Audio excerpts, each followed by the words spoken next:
Hello, thanks for joining us today. My name is Dan Meyer. I'm editor-in-chief of RCR Wireless News. Joining me today is Ben Lilienthal, who is with OneTok, a new company based out of the Bay Area. And Ben's going to kind of provide an overview of the company. This is part of our Spotlight series where we take a look at some new companies entering the wireless space and kind of how they play in this very dynamic mobile arena. So Ben, thanks so much for joining us today. We appreciate it. Thank you for having me, Dan. It's great to be here. Good deal. Well, yeah, I guess let's start out with, I guess, an overview of the company, kind of, how you guys were founded, the reason, I guess, for your founding, kind of what your guys' purpose in the space is, and your products you guys offer in the space. Sure. So OneTalk was founded actually about 15 months ago. My co-founder and I previously had started a VoIP conference calling company that we sold to GoToMeeting. Mm-hmm. And so it's actually the largest conference calling service in the world. And so when we left there, we were looking around saying, well, where does voice continue to be big? Where can we leverage our voice over IP expertise? And so obviously with the explosion of smartphones, that's where we focused. For about the first 9 months of our existence, we were really looking at speech recognition as a service. Mm-hmm. And then as the demand for that didn't materialize to the extent that we thought, we really honed in on a voice messaging platform. So what we do and what we've built is a service for sending asynchronous voice communications across the internet. Okay. To say that in English, it's basically like voice texts or push to talk. Okay. But it can be embedded in any app, and it goes over an IP network as opposed to a cellular network. So it has lots of benefits. Like if the person on the other end isn't there, they'll get the message when they come back later. So the first piece of the puzzle was building out the infrastructure at scale. Mm-hmm. So we've done that. We have SDKs for third parties to embed this functionality into their products. And now we're kind of adding the second layer of technological innovation, which is partially speech recognition, partially sending voice in various formats, so we'll be able to do high-definition audio. Mm-hmm. And then kind of more fun consumery things like sending audio emoticons along with the audio message. And we can talk about the various use cases, and that both there's consumer and there's enterprise applications.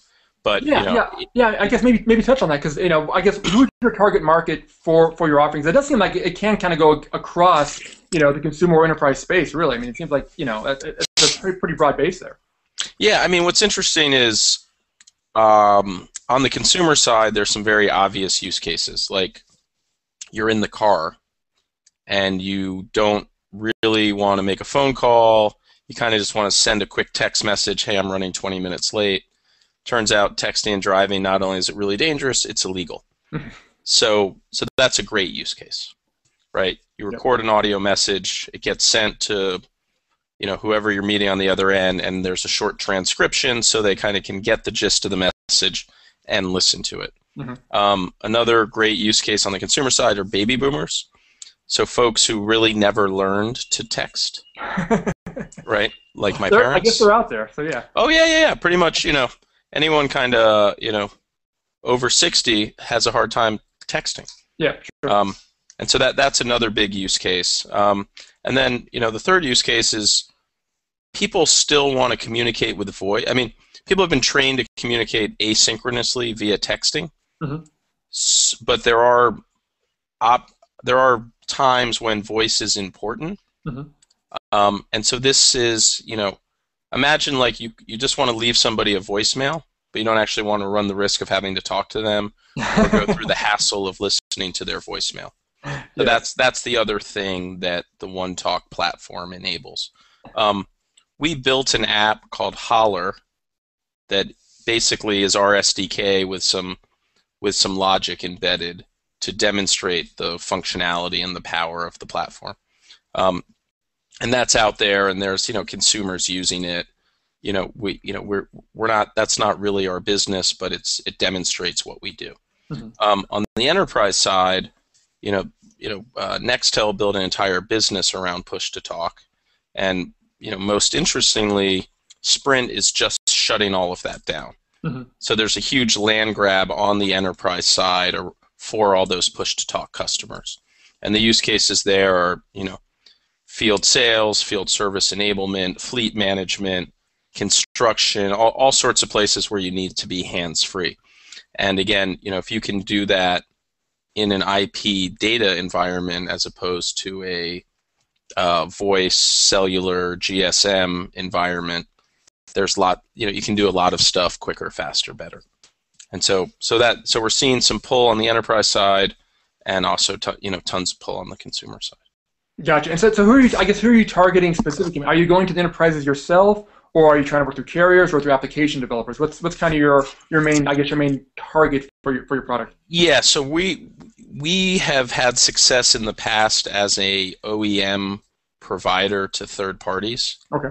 So the idea that a Series A venture funded company is going to go do a deal with AT&T is a little bit of a stretch.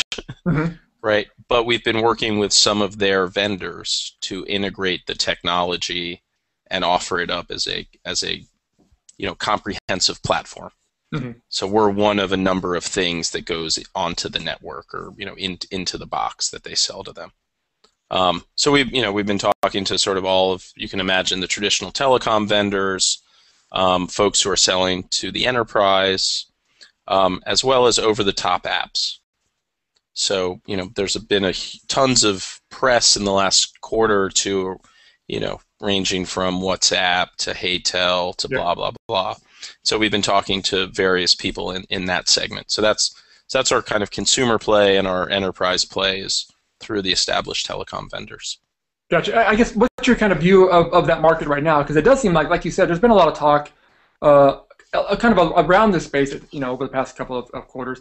What's your view of kind of the competitive nature of it, and kind of how you guys think you can fit in and kind of find yourself a niche in there? Yeah, it's highly competitive. Mm-hmm. I think the concern is it's hard. It's easy to steal minutes and steal revenue from the carriers. Uh-huh. It's hard to monetize that. So you've seen the data, right? Sort of carrier-reported minutes are flat. Yeah. Carrier-reported text messaging is flat. Carrier-reported text revenue is down 25%. Right? So what's happening? Everybody's going to these over-the-top apps, but the over-the-top apps haven't figured out how to monetize it. Yeah. And then the folks that have, are kind of running away with it a little bit. Our view is that we sell shovels to gold miners. And that this is a case where there's clear-cut technology that's easy to do, which is sort of the first generation of this stuff, and then the second generation is really hard. Mm-hmm. And there's probably a dozen sort of engineering teams in the world that can do it right, and we happen to have one of them. Mm-hmm. And so we're just heads down. We sort of know where the technology's going. We know where the consumer and enterprise demand is, and so we're building a better mousetrap. Gotcha. And you guys are a fairly lean operation there yourselves. I mean, you guys do a lot of this stuff pretty much on your own, right? At this point. Oh yeah. I mean, we've built all this stuff from scratch, right? I mean, we built the largest, IP PSTN conference calling service in the world. Blah blah blah. Jerry, my co-founder, has been doing this stuff for 30 years. What he says is, it's like hitting a hole in one after 25 years, on the practice range. Yeah. Right? So we can do it fast and we can execute on it, but it's because where the bodies are buried, kind of thing. Yeah. And so my view is every phone in the future, you're going to be able to do this. Mm-hmm. This will be a feature that's available on every device, whether that comes from the carrier, the handset manufacturer, some over-the-top app that you download. And there may be multiple ways to do it, but this technology will become pervasive and ubiquitous very quickly. And so our ambition is to be one of the providers. Gotcha. It's our code. Oh, gotcha. So you guys are pretty much open having this embedded wherever it needs to be on the network, whether it's in the handset, whether it's on the network itself, whether it's in enterprises in their own network itself. I mean, it's kind of it's scalable to pretty much be embedded almost anywhere.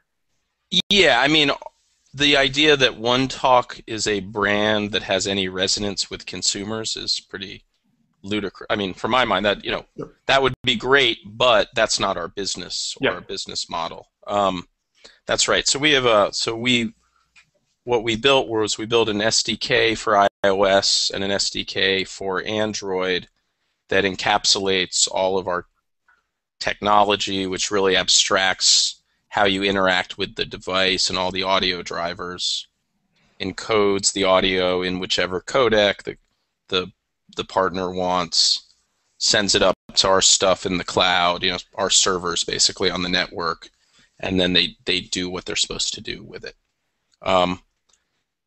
And we had one partner who we went in there at 2:30, and by 5 o'clock they were sending instant voice messages. Wow. So it really can be that quick. You drop the library into an Xcode project or into an Eclipse project, and the functionality. Obviously there's the UI stuff, but the basic functionality gets enabled very quickly. Gotcha. So I'm guessing then it sounds like then you guys won't be joining the million or so apps that are available on app stores at this point. It sounds like you guys are going more to partner with those app developers to kind of plus their own offering at this point. Yeah, well, I mean, Holler is available in the App Store.